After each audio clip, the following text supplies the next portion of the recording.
All right, good morning, everyone. 10:30 here on my watch, so we will go ahead and get started as we have a lot to cover today in a relatively short period of time. Quick introduction, my name is Adam Flynn.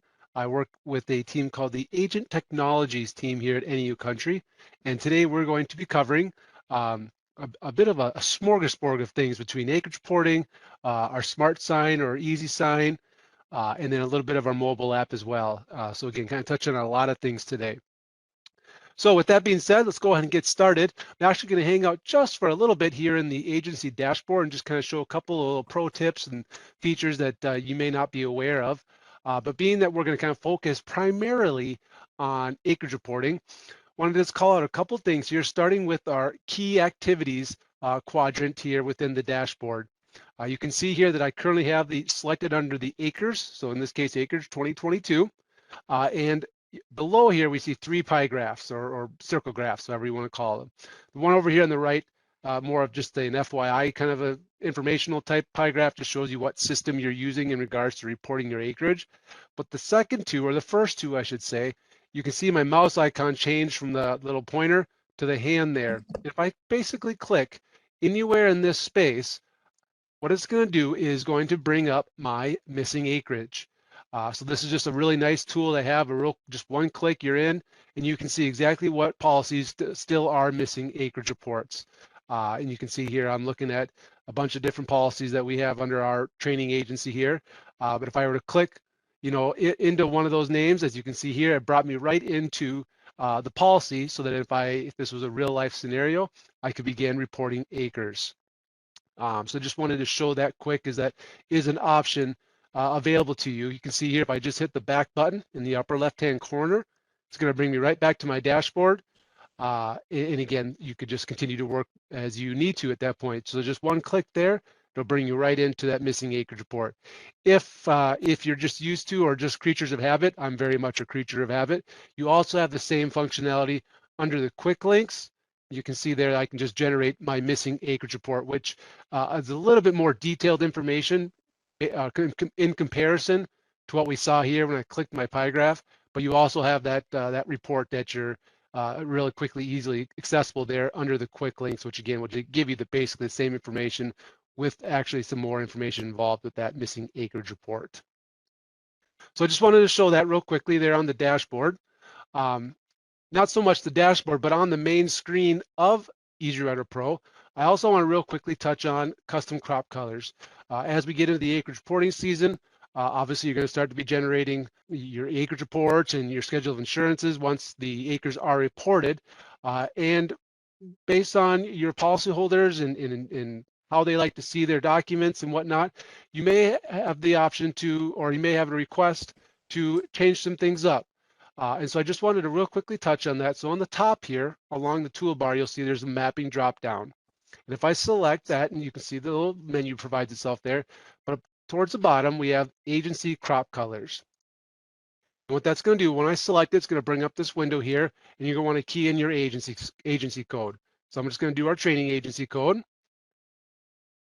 And what this is it allows you to adjust your custom crop colors as they're represented when you print your documents.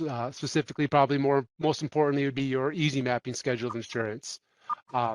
It's pretty straightforward. It's pretty intuitive as far as how it works. I won't go into it in depth just because, again, of the time constraints today. But basically, it works pretty similar to how a policy works, in that first, you're going to want to select that edit button in the upper left-hand corner.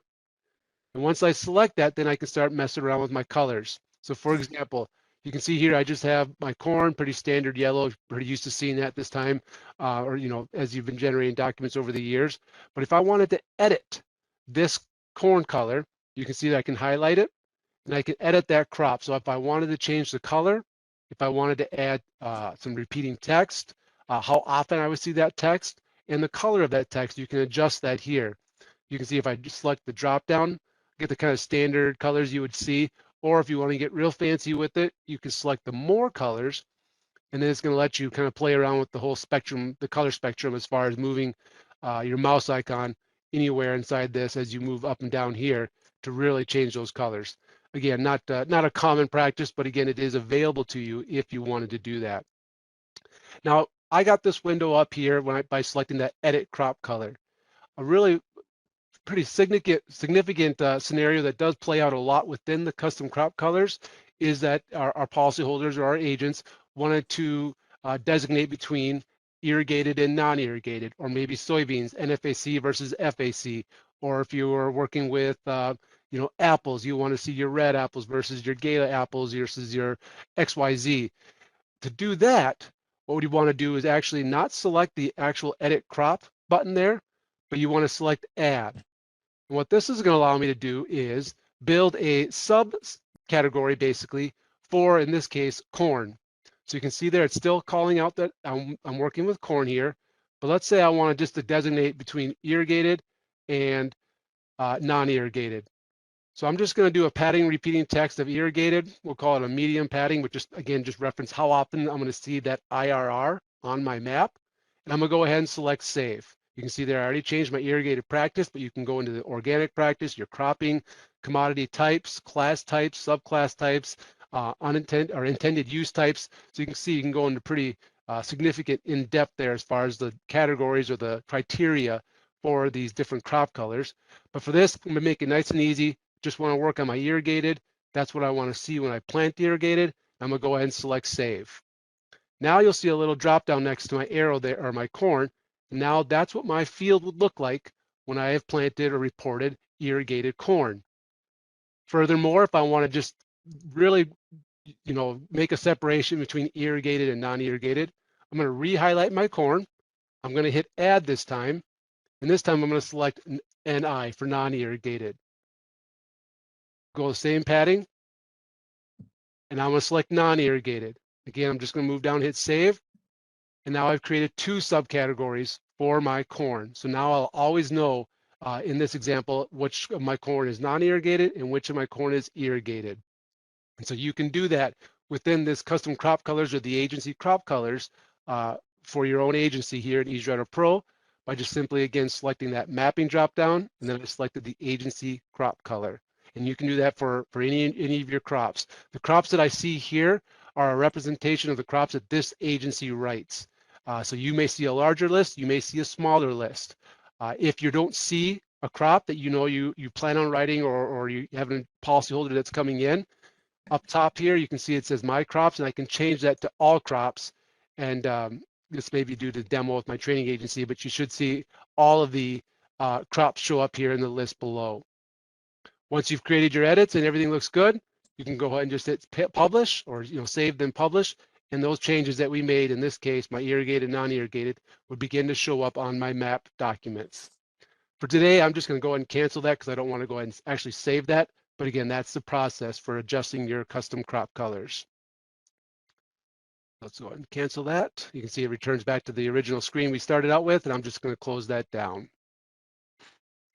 All right, so now we're going to go ahead and jump into an actual policy, and let's start looking at how we can report acres. So today we're going to first start with just a policy I made up here. So Adam Flynn LLC. Like always, you're going to want to first make sure you first endorse the policy. Otherwise, we would remain in a read-only status. We don't want to do that. And we're going to jump right into easy mapping. So I'm just going to go ahead and select that. Close this. I'll cover why this is popping up here a little bit later in the call. So for now, I'm just going to deselect that and hit close. Again, I'll touch on it later. And I'm going to go ahead and maximize that screen.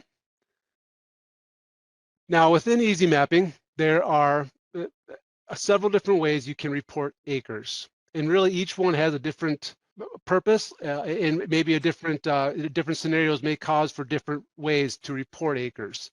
There's one way that I personally, this is very much just my personal opinion, that I think is the best, and I'll show that obviously, but I'll show you the other ways as well, just so that we cover each and every possibility. The first one, though I would argue is the best, but is a very, very efficient and convenient way to report acres, and it really works well for your policyholders that just do the same thing every other year. Basically, they rotate this field from corn to beans, and then the following year they rotate it beans to corns, or so on and so forth.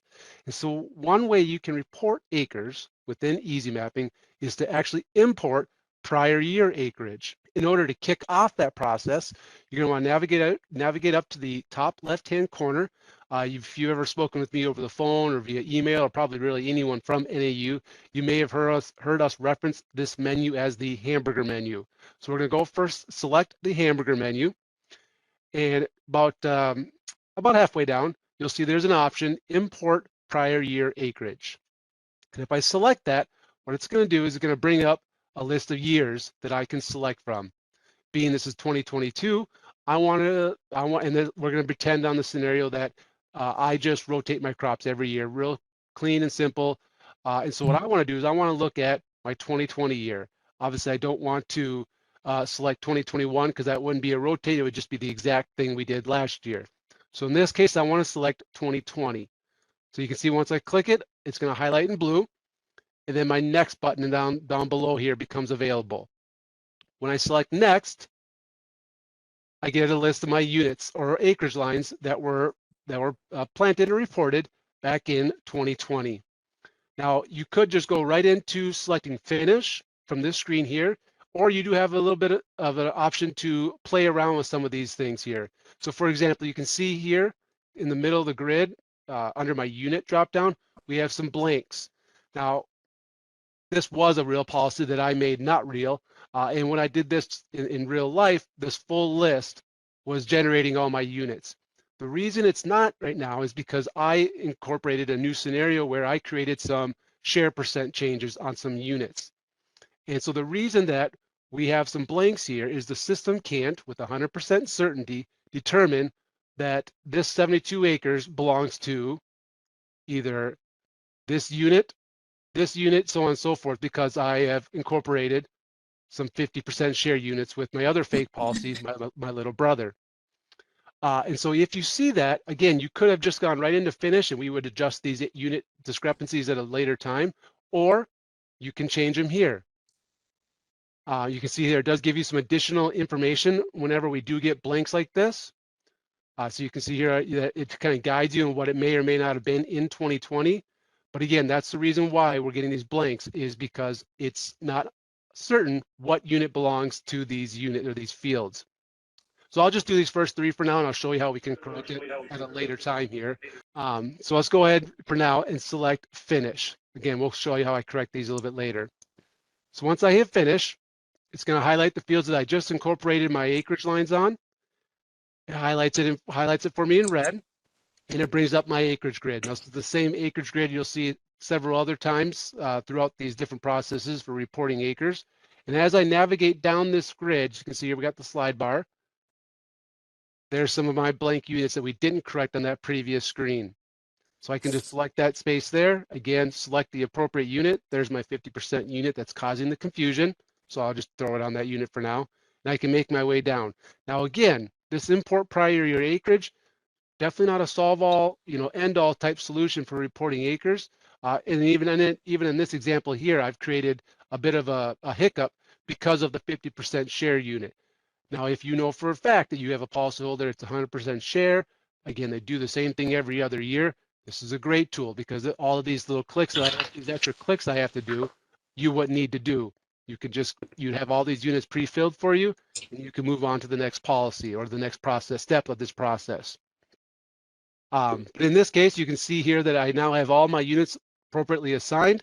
I have my plant acres in, which are just a representation of what they were in 2020 because we imported prior year acreage. And then I can begin to either key in my plant date, or I can keep my acres not yet certified checkbox checked. And what this does, this is another tool I wanted to touch on, is the acres not yet certified checkbox is actually a tool that we created with the idea of what we're doing right now being done in January, in February, maybe even in March during the heavy sales season. And the idea was to get ahead of the schedule, to get ahead of the rush, the busy season of acreage reporting, which is obviously just now starting to kick off. Because what this feature does is it allows you to report acres just as if we really were doing it with an acreage report in front of us. It saves it, keeps it on the policy, but it doesn't send anything to RMA. It keeps the policy in an acres required status. And what that allows you to do as an agent is you got like I said, a head start. You got your acres in there. Let's just say it's February. And then, but you can come back to this policy once you've got your acreage reports, once your insured's got you the 578s, whatever the case may be. You can come in and make corrections, changes. Maybe everything you did back in February, January, whatever the case may be, was spot on. In any case, then all you need to do is come in here, deselect the acres not yet certified checkbox, key in your plant date, and you're done. So that's what that tool there really was designed for, was to allow you to report acres while not send anything to RMA so that you can come back and make edits as needed or may not be needed at all. So in this case, I'm going to leave it selected. I'm actually going to delete all these acres lines anyways because I want to start over. But if I was doing this for real, I'd most likely keep this selected, as checked so that I don't have to key in the plant dates until I get that information. And then I would go ahead and just select save and close. And that would close my easy mapping, and I could kick off the SMARTsign process, again, which we'll get to here shortly. In this case, I'm going to actually go ahead and just delete all those lines. So I just selected the checkbox there on the left-hand side, just kind of a pro tip in case you didn't know that. And then I click the delete button there. So that's going to just start me over from scratch. Let's deselect all those fields. Yes, I want to save that. Let's close this window. All right, so we're back to square one. The other way you can report acres is via our view-based acreage reporting. Now, this is definitely probably our most commonly used process. Sometimes you may have heard someone from NAU call it map entry, because what we're going to see here is essentially an updated version of what map entry used to be several years ago. But within the map entry or view-based acreage reporting, in order to get there, we're going to want to navigate to this tab here, the acreage tab. Now, if you recall, I mentioned that I think there's one particular way that's the best way. I just wanted to call out, we have not touched it yet. There's a better way to do it still, in my opinion. But in this example, again, this is definitely the most commonly used. I think it's mostly used just because it's what we're used to. But within the view-based acreage reporting, you can see once I've selected that tab, over on the right-hand side, we get our 5 views. First view is highlighted. You can see it's highlighted in blue. And based on how this policy was set up, this view, it contains these fields here. As far as actually how the process works, there's really 2 ways you can do this. You can either start with the map, which I think most users do, or you can start with the unit. I'll do both. So first I'm going to start with the unit or the field. So I'm going to select my field. You can see it highlights in red. Then I'm going to navigate over to my view over here on the right-hand side. Now I'm going to select my unit. So I'll just do my 100% unit there of corn. Once I select that unit, you can see the field colors yellow for me. Like same grid we just saw previously when we were doing the import prior year acreage here, generates that unit line. I have my plant acres, which again, it can be adjusted. It's always just going to default to the field acres for you. It's just kind of a head start. I can key in my plant date, or I don't need to if I don't want to, because I have my acres not yet certified checked. If I were to deselect this and try to move on without a plant date, you would get a little error message, or not even message, it would just be a little red dot over here on the right-hand side, just kind of giving you a visual cue that you're missing some information. But that's the process. I click my field, select my unit, key in the plant date if I had it. If I don't, I would just keep my acres not yet certified and move on to the next field. You can also do this with multiple fields. So you can see that I selected these 2 fields here. We'll throw soybeans out there just to get a different color. And I could move on. There's my red dot there. That's going to ask me if my acre's not yet certified. My red dot show the error, the plant dates. Okay. I'll just throw a plant date out there just to avoid errors for now. You'll see here the soybeans, because I have 2 of the same unit, that if I select a plant date and tab off that, it's going to pre-fill all the same like units with that same plant date. So that's one way of reporting acres via views, or the view-based acreage reporting, again, which is starting with the field. The other way you can do it is by starting with the unit. So I'm going to go ahead and select the soybean unit this time. Once I select that, you'll see it populates it down below, but because I don't have a field in context, it doesn't know what field I want to report to this unit we just clicked. So the reason I don't think most will do it is because I think it technically requires a couple more clicks on the screen. But once I've selected that soybean unit, you can see, like I said, pre-filled down here. Now I have to select the appropriate field to assign that unit. So I've selected this space here under the field dropdown or field column. and then I have a list of my fields. Now these fields are identified right now by our NAU field IDs, so don't get confused. This isn't your FSA field numbers or anything like that. So in this case, because I just have one field left, field 115, which I can see there on the map, I'm just going to go ahead and select that here. Once I do that, then it pre-fills my acreage based on that field. And then obviously you can see there it pre-filled my plant date, because again, I selected the same unit. And so it's going to pre-fill those plant dates for all like units in the grid. And so that's basically how you can report acres via the view-based or map entry way of reporting acres in Easy Mapping. You can report multiple crops to one field. So for example, if I reselect my corn field there, throw soybeans, it's going to turn brown, which is just based on my crop colors like we looked before. You can designate what color shows up for fields with multiple crops reported to it. In this case, mine's just brown, but you do have that ability as well. But that's our view-based acreage reporting. A couple of little pro tips before we leave this and go to the last way we can report acres in Easy Mapping. But as let me just delete that because I know I'm going to create an error. As you're reporting acres, you have a couple of tools that you can kind of reference as you're moving through, your documentation, whether it's your acreage report 578, so on and so forth. First, you can see down below on the right-hand corner, you can designate to see what units you have been reporting on, and it's going to give you the planted acres down below, which is a nice tool. But I prefer up top here, you see here where it's got our field acres and then what's reported so far. And if I don't click anything, it's just going to show me my planted acres, if I had PP acres, and then if I had uninsurable acres reported. But if I click that, I'm going to dock this reported acres window over on the left-hand side because I want to keep my units just kind of easily accessible to me. But if I were to, again, I selected that blue link there and it created this window here. And what's really nice is if you, for example, want to keep an eye on your FSN and tracks as you're reporting acres. Now we only have one view selected, so this list isn't large, but it will continue to build as you report acres. You can monitor your acreage being reported on your policy as you're moving forward with this open on the left-hand side. Or that's how I prefer it. You can see it was obviously on the right-hand side initially. But again, I got this window. You can do it by sections. You can do it by units. So here's all my units in the policy. So example here, unit 0101 for corn. We have one field so far reported to it, and it's 131 acres. That's that yellow field there. So you can keep these windows open as you're reporting acres and basically self-check yourself, obviously helping with eliminating any potential errors. So I always like to call that out as a nice tool that's available to you when you're reporting acres. And again, I just click that blue link there, and that's how I generated this window over here. If you have multiple monitors, sometimes I've seen agents do this. So I obviously just docked it over on the left-hand side. That's what we call this, docking left or right, or in this case, the bottom. You also have the ability to float this window. And I went to my other monitor, but you can see here, then you can make it a little bit larger. And you can keep this window on your other monitor. And again, just as a tool to keep an eye on things as you're reporting acres. So you can see I just float this off to my other window. It's still there. You guys just don't see it because I'm just sharing this screen here. I'll dock it back left and it reappears for me just like that.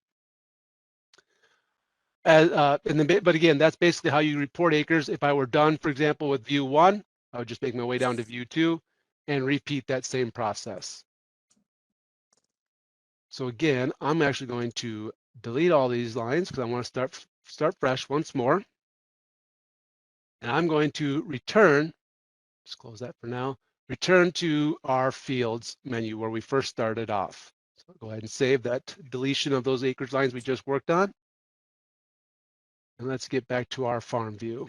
Now the fields are white now because I've kind of kicked off the acreage reporting process a couple times within the system. So it's already recognizing it being the system that I'm trying to report acres. So that's why it's not that kind of light gray right now. But the other way that you can report acres, and we've arrived, obviously I have saved the best for last in this example, very much my opinion, but the last way of reporting acres, which is never having to leave the fields menu to begin with. Whether it be, like I said, before we went to the hamburger menu, and then we just went to the acreage tab. You can also report acres by just staying right where we are, where we first started when we launched Easy Mapping. Now, there's really no right or wrong way to initiate this. The bare minimum to initiate this process is you need to have at least one field selected. So I just selected this field over here, and you can see it highlighted red. And the reason I need at least one field selected is because I want that icon right there to show up, add acreage, which is over here on the left-hand side. If you see my mouse make my way over to the left. You also, if you're a right clicker, my coworker, he's a right clicker. I like to use the icons. Again, no right or wrong way there. But if you're a right clicker, I can right click. There's that same icon. If I were to have no field selected and right click, you can see that list gets significantly smaller. The bare minimum, I need just to have one field highlighted. I personally, because I'm reporting acres, I want to see all the fields I can possibly report acres to. I like to highlight all fields. A couple ways you can do that, but hands down, the quickest way is just to hit Control A. It's a hotkey, Control A on your keyboard. And that's going to highlight all my fields. As you can see there, all my fields are now highlighted in red. Once I've done that, I'm going to go ahead and hit my icon over here on the left-hand side, and it's going to bring up some similar looking windows. So here's our same exact acreage grid we just saw before.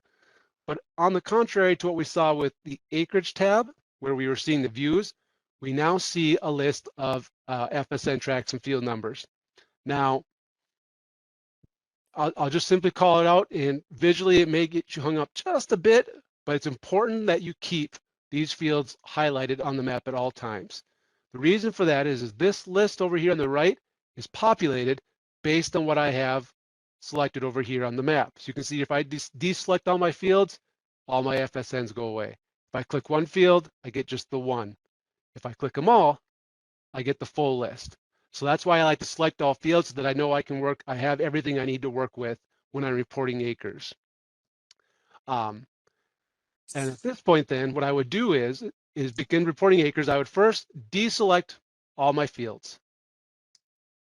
You can see once I've deselected it, nothing changed on the map, and that's okay. That's exactly how I want it, because again, these selections in red, highlighted red fields, are just populating this list. At this point now, though, I can start working. I'm going to just play off the scenario. I have a 578 in front of me. I can go down. You can see it's numerical order. All right, these first three here are all corn. Now you'll notice down below, as I make my way down from the list to this section here, it says no shared matching locations found. If I were to,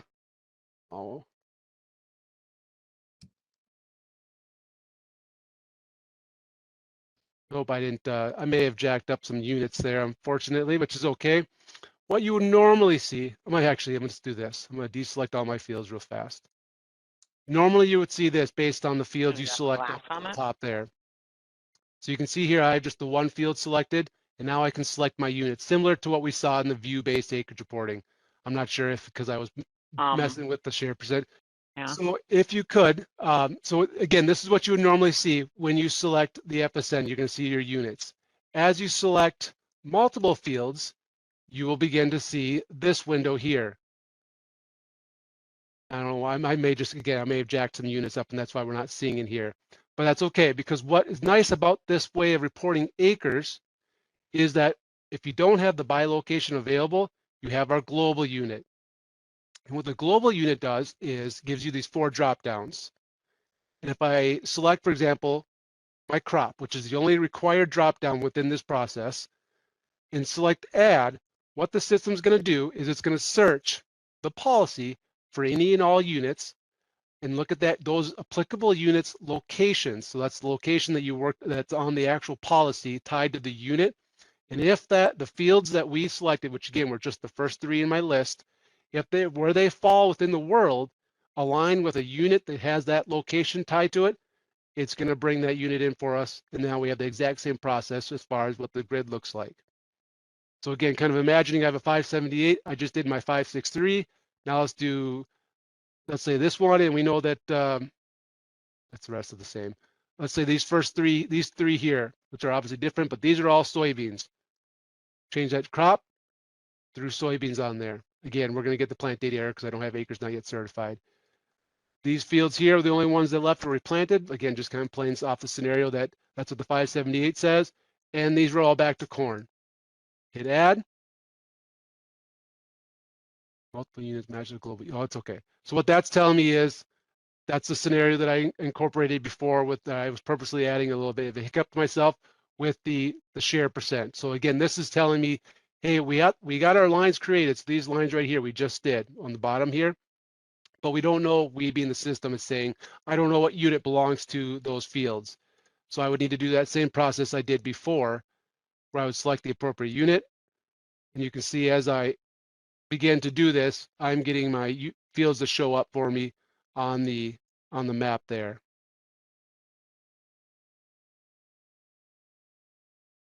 And again, I would just simply repeat that process, making my way down the list. You can see here that even though I have all my fields highlighted, that's only just so I can get this list, and I can just make my way down this list, again, off probably most likely a 578, hit my crop that I want, hit add, and it's going to generate corn. It's going to do the work for me essentially. And so that's what I personally think is the most efficient way to report acres. Granted, obviously I've thrown some hiccups at myself here, so I have to select the unit. But I think it's the most efficient way because you don't have to leave the actual easy mapping screen. And if you are looking at a 578, which I know a lot of you do, that's okay. This, I think, makes it more efficient for you because now you don't have to worry about the view-based, where it could be really in any numerical order as far as the FSNs go. But now I have that in the same order as I do my 578. So let's, acres not yet certified. I'm gonna go ahead and save. And I think demos is gonna be no fun with me today. We'll just throw plant dates out there real fast.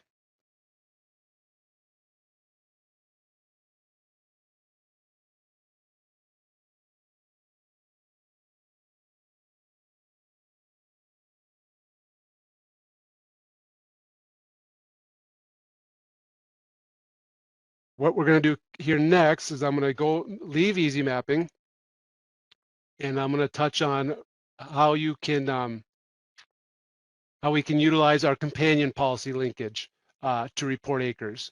So I've obviously been working in just my little made up Adam Flynn policy. So again, I'm going to go ahead and hit save and close. It's going to report the acres have now been reported. You can see there the fields are all colored. Nothing's highlighted anymore. So I'm going to go ahead and close easy mapping. It's going to give you a little summary, just letting you know acres are not yet certified. Okay, good to go. And we're back to our policy. At this point, I'm going to go ahead and just commit the policy. I'm just going to hit out of habit. I always select save first. Technically, you don't need to, but I'm going to go ahead and hit commit. This is just letting us know that not all the fields are reported to, so that's okay. It's just kind of an issue that we're doing right now. This is just the SO or the authorized assigner. Not worried about that right now. We get to our commit screen, so I'm just going to go ahead and select commit. Yes, yes, yes. This is just telling us the acres are not yet complete. Again, this is due to us using the acres not yet certified checkbox. If we had not selected this, we would not see this right now. But the reason I wanted to do this is that I want to get the next window that pops up, which is this one right here. Do you want to transfer data to companion policy? Which in this case, I did already create one, which is my Caleb Flynn policy, which is my little brother. So I'm going to say yes. If you select no, no worries. Because we selected acres not yet certified, if you come back in and you need to make some adjustments or add some acres, whatever the case may be, because we have a companion link already set up, which I'll show you how I did that, you're going to get this window again. So if I were to select no, not a big deal, but today I'm going to select yes. What that does is bring me to this window here. And in this case, you can see that there's my link policy. I'm going to go ahead and select transfer data. Here's my acreage that I can transfer. And the reason that and we'll get into some kind of, I've skipped ahead just a bit because I have that, obviously you haven't seen how I've created this link, but we reported more acreage than what we're seeing here. But the only reason I see these two units here is because these are the only two units that I have linked. I actually have the wheat units linked as well, but we didn't report wheat. So in this case, I just have my 2 wheat units that are checked. That all looks good. I'm gonna go ahead and select transfer data. And I've just reported my acres to my little brother's policy. You can see there, it brings me to the, I'm gonna close that. You can brings me to Caleb's policy. It's already endorsed. Here's my 2 units. I just transferred acreage. all I need to do is save and commit. So all that process that we did with my policy, whether it being import prior year acreage, whether it was view-based acreage reporting, or the I call open world acreage reporting, or just the field, by fields, we can skip all of that because we did it for my policy and we transferred it to my little brother's policy. So at this point, all I would need to do is select save and commit, which I don't need to because you can see what happened there. So let's kind of backtrack just a little bit. How did I create that link?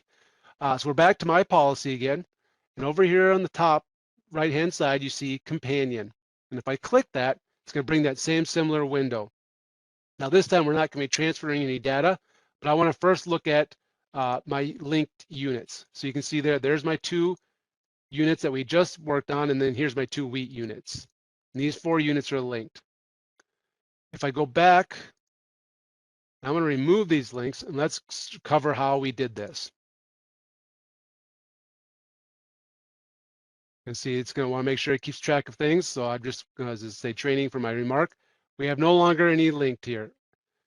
So I'm going to first start with this button here. So again, we're starting from scratch, link policy. When I click that, it's going to ask me to search for my policy that I want to link, which in this case is my little brother, 6.2, I believe it was. Yep, there he is. Note.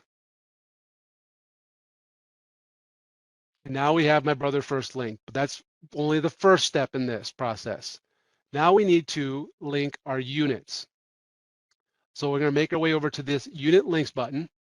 And what it's going to do now, the system did in the background for us, is it looked at the 2 policies and it determined of all the units, because there's probably 10, 11, 12 units actually on each policy, but these 4 I can link between the 2 policies.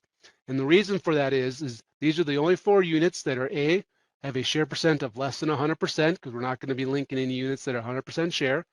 The shareholders match each other. So on each policy, mine, I have Caleb as my shareholder or share percent, on the unit. On Caleb's policy, he has me as his shareholder. So that's a match for, a 1-for-1 match. And there's a couple other criteria that the system looks for in the background to ensure that these units can be linked. In this case, I knew that these are the 4 that I wanted. So that's obviously why they're populating for me. So that you actually get them linked, you need to first start with edit unit links. And you can do it manually. I've never done it personally. You can see there I highlighted this first unit, and you can just say link unit, or I can just auto link units, and it's going to describe all the units. So if there are really 2 big policies, I'd probably recommend using the auto link, because then you don't have to select each individual unit. But you can see visually, it gives you the green little paint chip there, letting you know that these units are ready to be linked. I'm just going to go ahead and say save. And now I have 4 linked units. They moved their way up from the unlinked units that were available to us to our linked unit section here in the companion policy window. Go ahead and commit. And going forward now, technically, if each policy was a 50% share from top to bottom, every single unit, you would only have to report acres, however way you want to do it, what we've seen just so far, and you can just transfer that data via this button here when that first window popped up and I selected yes. So that's how you report acres via the companion policy. The last way I want to show reporting acres in regards to the policy editor, that's what we call it, what we're looking at right now within EasyWriter Pro, is quick FTF. And I'll be pretty quick about this because this is pretty straightforward as well. But let me real quickly endorse my policy. And this is our quick FTF window. So this is very similar to that grid that we saw in Easy Mapping when we selected the field in the unit or whatever process, that window at the bottom. You can see it's a pretty similar looking grid. And there's a couple of ways you can do it. This is the reason we're getting this list populated is because we already reported acres, but you can import your SIMS data, which is probably what most will do, and it just brings in that producer SIMS data that FSA will give your policyholders. Or you can import your FTF, which will be, it's just going to import, in this case, I'm just going to do missing FTF because we already have reported acres. It's going to import all of your maps, your fields on the policy. So I'm just doing that because I wanted to create a couple of blank lines. So once I've done that, you can see here, I have my lines I just imported. You would select that space there, select your appropriate unit, and just make your way down the list. Now that's importing. So again, I imported based on the policy and what was mapped. You can also add a manual line. So you can see there, I just clicked the add button there, and then I would just key in all the appropriate information. But pretty straightforward process. Most will import the SIMS data as it becomes available, or you can obviously, again, import the FTF, which is just simply saying any policy, or excuse me, any field that's mapped on the policy, it's going to import and create these lines just like we see right now. So that's how you would report acres quick FTF. Again, you still have your acres not yet certified. I didn't call this out before, I should have, I apologize, but in both cases, easy mapping and quick FTF, you have the update 0 acres on selected line. I can't stand seeing error messages. So if I select this, it basically just zeroes out any field that wasn't reported on. That way, if you know you're done, you don't have to worry about those fields keeping the policy in an acres required status. It would just mark it as complete, and you would just be done with that policy. So that's what this update 0 acres on selected acreage reporting date stands for. It's just going to zero out the fields that you know don't have acres out there. If I was really reporting acres right now, obviously I would create errors because I'm missing some units. I would just hit save and close, and I would be done. In this case, I'm just going to close it, cancel, yes, discard. So that is our quick FTF way of reporting acres. So I'm going to go ahead and commit this and get through some of these edits here. I'm going to, hopefully this works out for me. I'm going to bring up my iPad. I'm going to show the mobile app. And the only reason I make that statement is because I have to actually change my Wi-Fi network, because right now I'm on a landline, but I need to get on Wi-Fi in order for my iPad to share. And I didn't want to do that beforehand because I could mess up with the environment that I'm in. So just bear with me here. It doesn't take too long. I'm just working on my other monitor right now.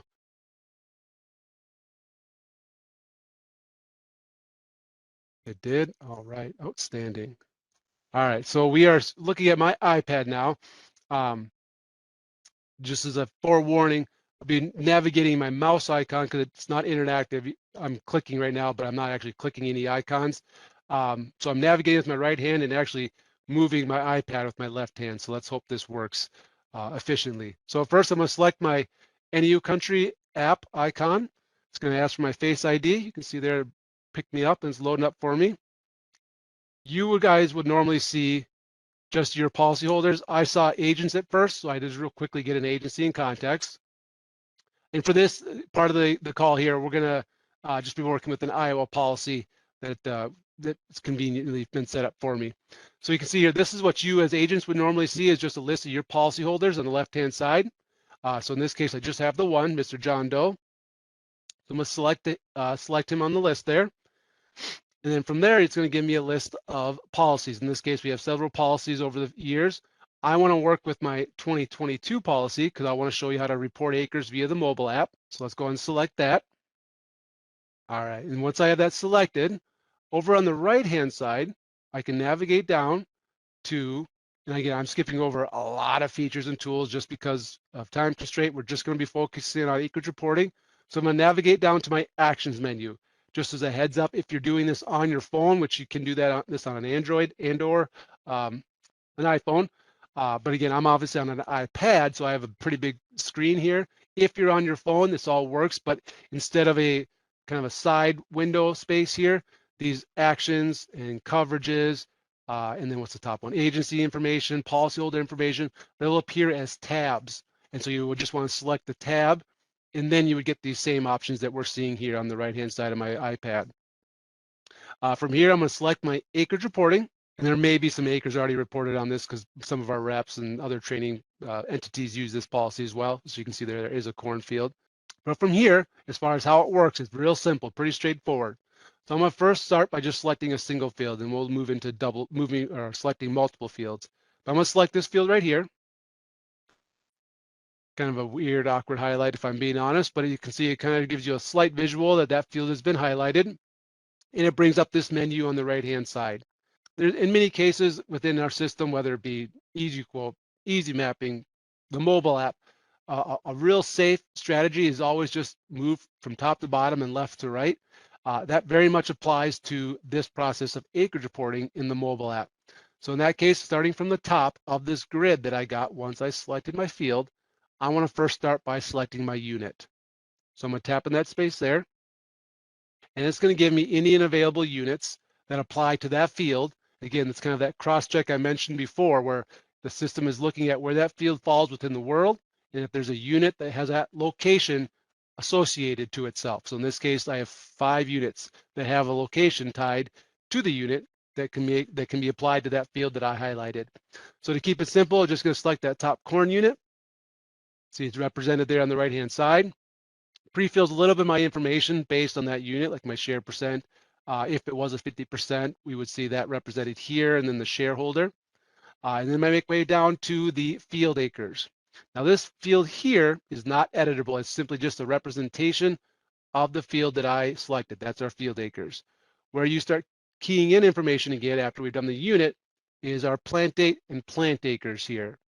So if I do my plant date, it's going to get a little window there. So just make it May 1. I'm going to hit the OK button. So let's see, there's May 1, 2022. And if I tap on this space,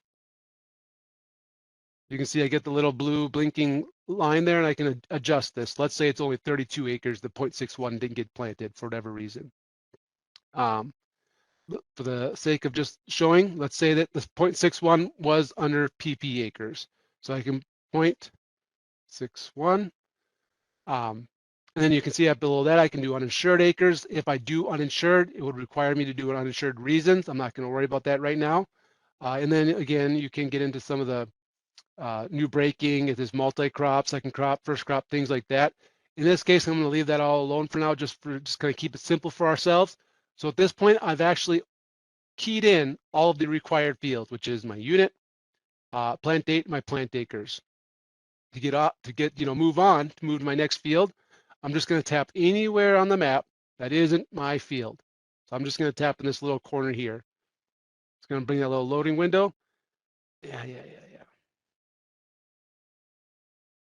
Again, messing with John Doe policy, sometimes you get some goofy messages there. But you can see there, that's what, now I've reported acres on my field.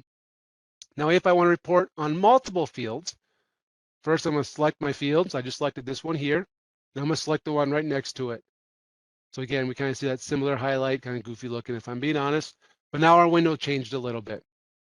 First, call out, you can see we have a little number 2 in the upper right-hand corner, simply just giving you a visual cue that we have 2 fields selected. If I hit the arrows left or right, I can navigate to the individual field to see the blinking there. If I hit the arrow once more, you can move to the other field, blinking again. And if I hit the right arrow one more time, I'm back to both fields being highlighted, which is where we're going to stick for now, because I want to show you how to report acres on multiple fields at once. So obviously you can see my window did change a little bit, but again, top to bottom and left to right. So I'm going to start with my unit. We'll just make it soybeans just to give it a different color change. And then again, you can mess around with some of this stuff here, the unit, farm name, share name. You could do all that in the other window. Is just a little bit farther down in the grid of this window here. I'm just going to make my way right down to the plant date. We'll just do May 1 once more. And then the selected acres there, you can see, obviously you can see I tapped in there and I can adjust that. Typically, you won't see that adjusted as far as when I say typically, with agents I've worked with in the past when doing this, because if they're reporting on multiple fields, they're looking to save time. So they're typically doing air quotes here, they're just going to rely on the field acreage, which is where that 64.23 came from. That's the sum of the 2 fields I have selected and their field acres added together. So in this case, I'm not going to mess with that, because if I say I change that to 60 acres, I feel like it's a dangerous game to say 2.2 acres came from the field on the left and the other 2.03 acres came from the right. That's just not a game that I, as an agent, I wouldn't want to play. So I'm just going to, again, rely on the sum of the field acres. So in this case, I'm just going to select add acreage.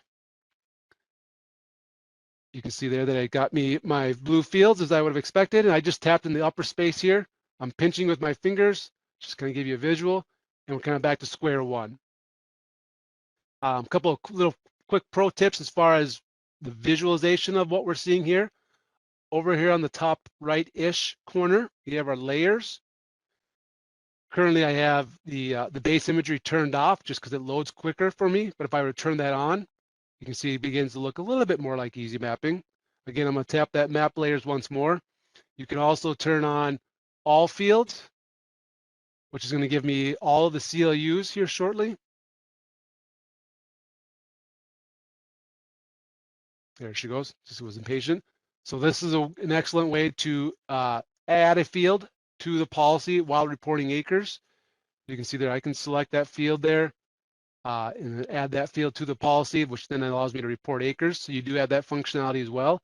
You would just obviously need to turn the all fields layer on, or again, so you can see all the CLUs. I'm just going to retap that. Oh no, I fat thumbed the back arrow. While this loads, I'll just talk through the next process. So if we would have been done, which we were pretty much where, I wasn't going to add much more acres just because the process is simply just a repeat of what I was doing there. There was a submit button or a complete button in the upper right-hand corner. So we're almost back to the nice, I guess, one little opportunity to show you that it does save whatever you've done. So I did fat finger and accidentally hit back, but my work was still saved. So in this case, I can make my way up to complete. I'll show you this real quick. I'm just running out of time. This icon right here is another way to report acres. Most don't do it, but it's certainly in the Southeast, they do it. They use this tool more than where I'm at in Minnesota here in the Midwest. In the Southeast, they seem to like this process better, where if I click that icon, it brings this menu up and you can just select the appropriate field. So you can see they're here, the ones that we've already reported on. So if I, for example, click this field here, over here on the informational icon, it brings me to that field and I get that same grid. So that way you don't rely so visually on the map itself. You can see your fields as a list. Again, when I click that icon there. I'm not going to repeat this process because you guys saw that already, but I just wanted to call you out that if you click that icon there, that's what you'll get here. And you can report acres the exact same way by just simply selecting the field a little bit differently instead of relying visually. This is our remarks icon. Just that you can add a remark to your acreage report. So if I were to hit complete, give me a little quick summary of what I've done so far. Corn, soybeans. Go ahead and select next. Here's our remarks again. If you forgot to click that icon from this prior screen where you can add a remark, you get one more chance to add a remark here.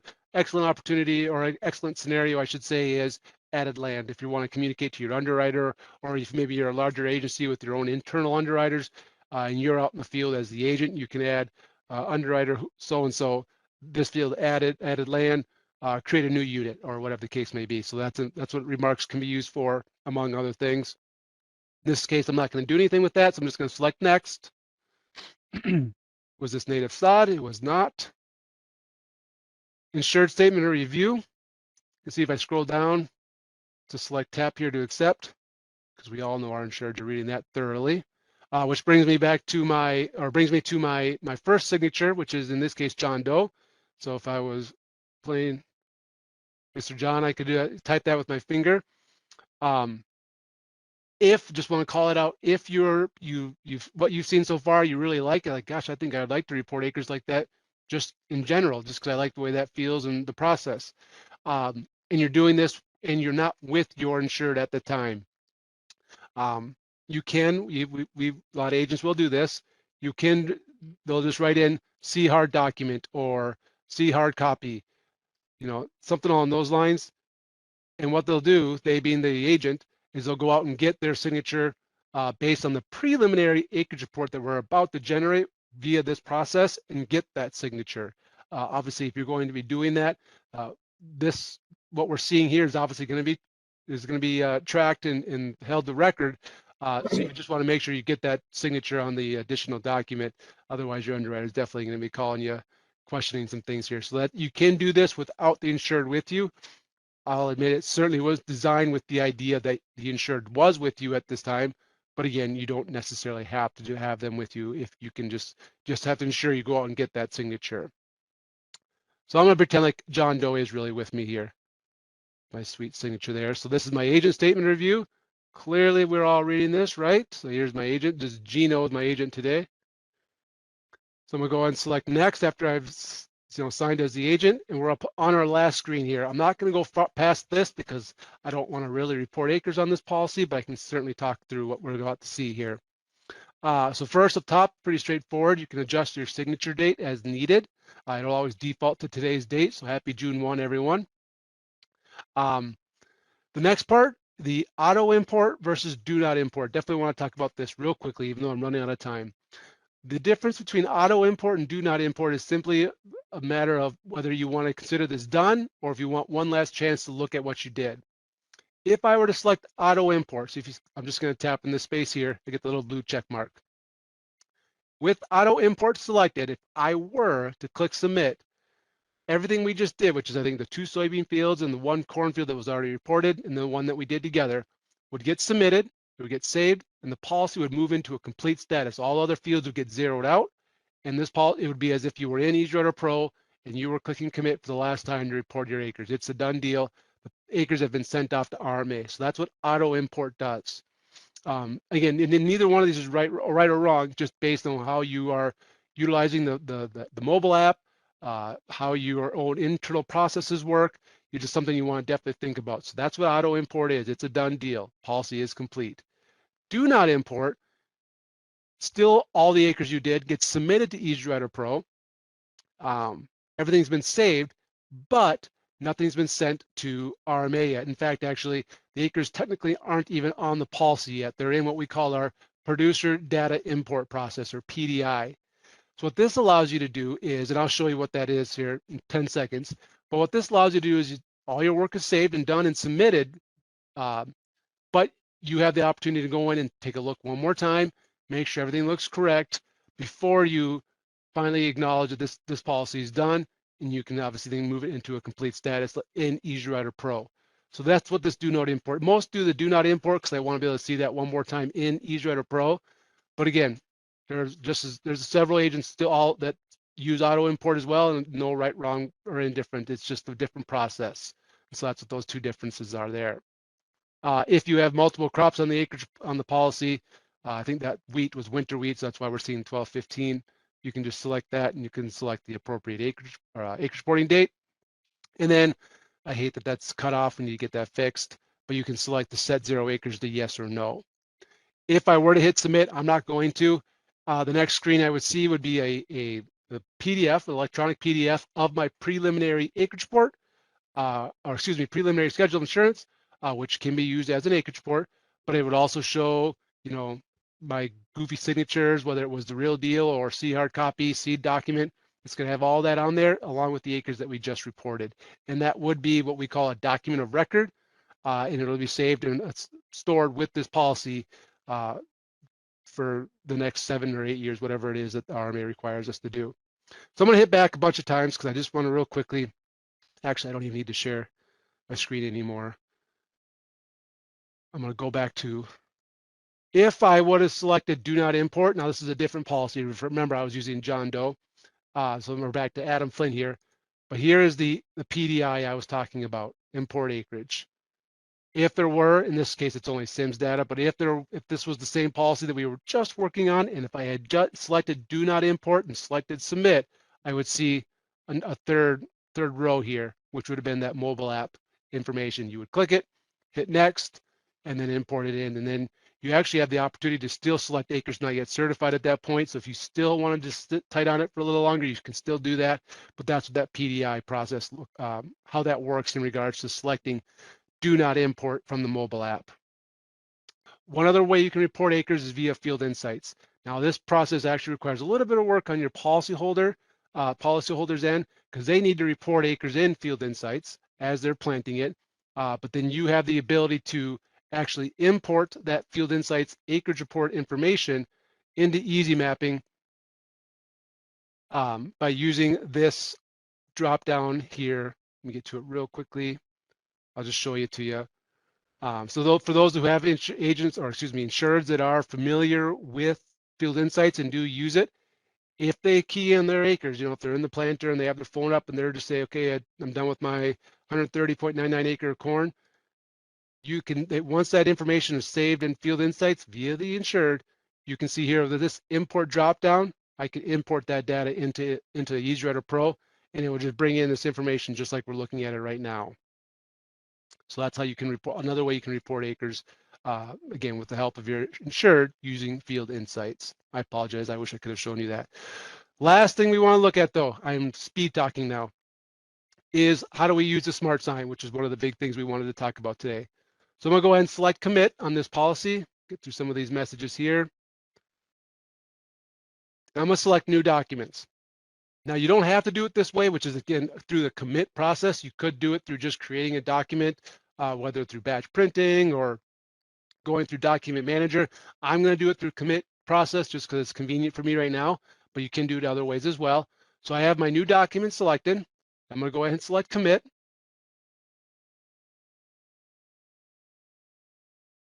And because I had that checkbox, I get an additional window here. So in this case, we're doing acreage reporting. So I'm just going to do my, I would normally always do the easy mapping acreage report, but for load times, I'm going to do the regular acreage report because it'll generate quicker for me. So I'm going to select my acreage report.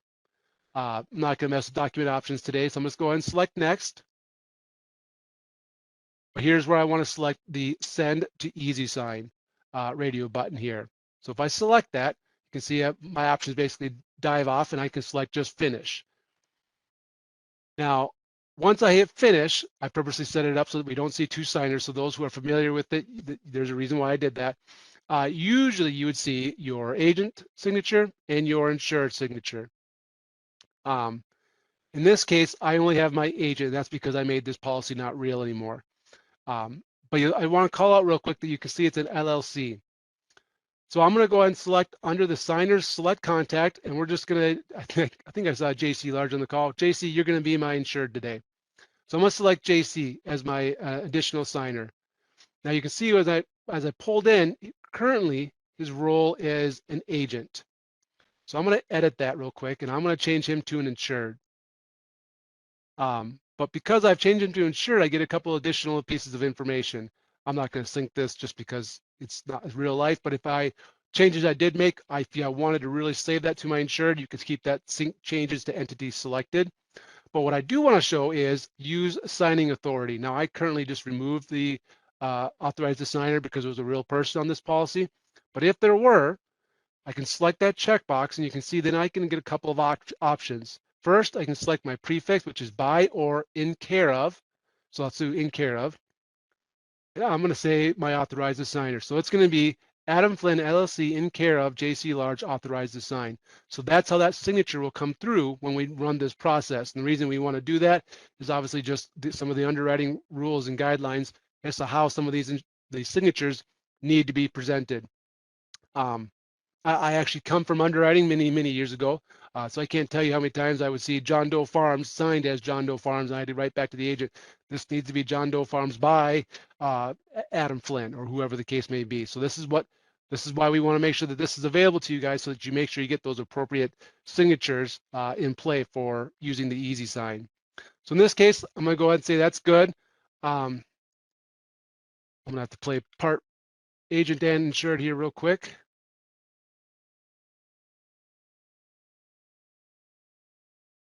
So I'm just adjusting email and cell phone number so that I can get that information.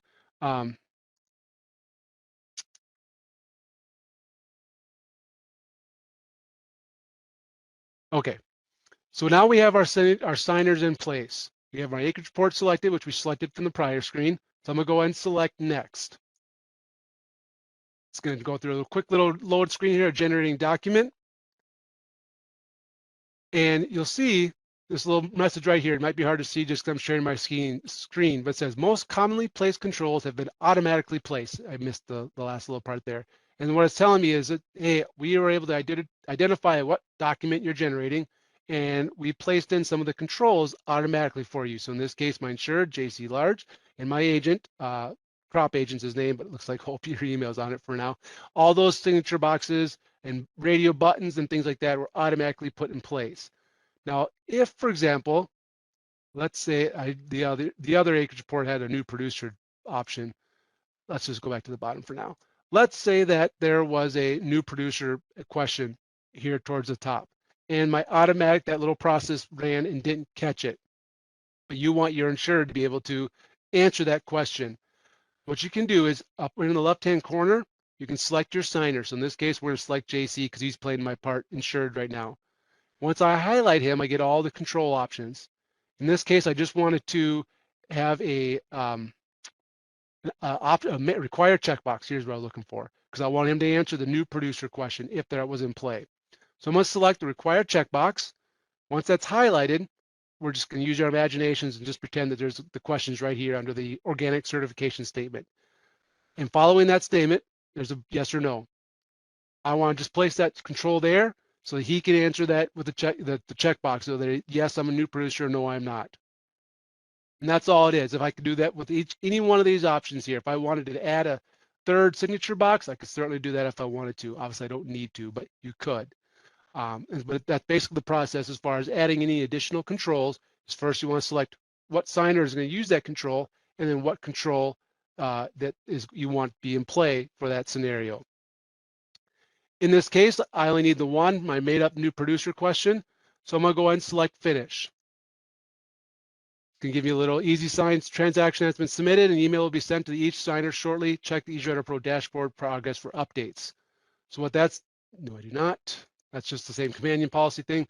What it's talking about is if we move back to the key activities quadrant of the dashboard, we have our EasySign. And we have to load it. There's right now, just status of sending. I'm hoping that in the next 10 seconds I get the email for, I think I was playing the part of signer as far as my email. But if not, basically what happens from this point forward, because again, we're running late, is that my agent and my insured will each, yourself as the agent, will get an email. It's a big blue button in the email.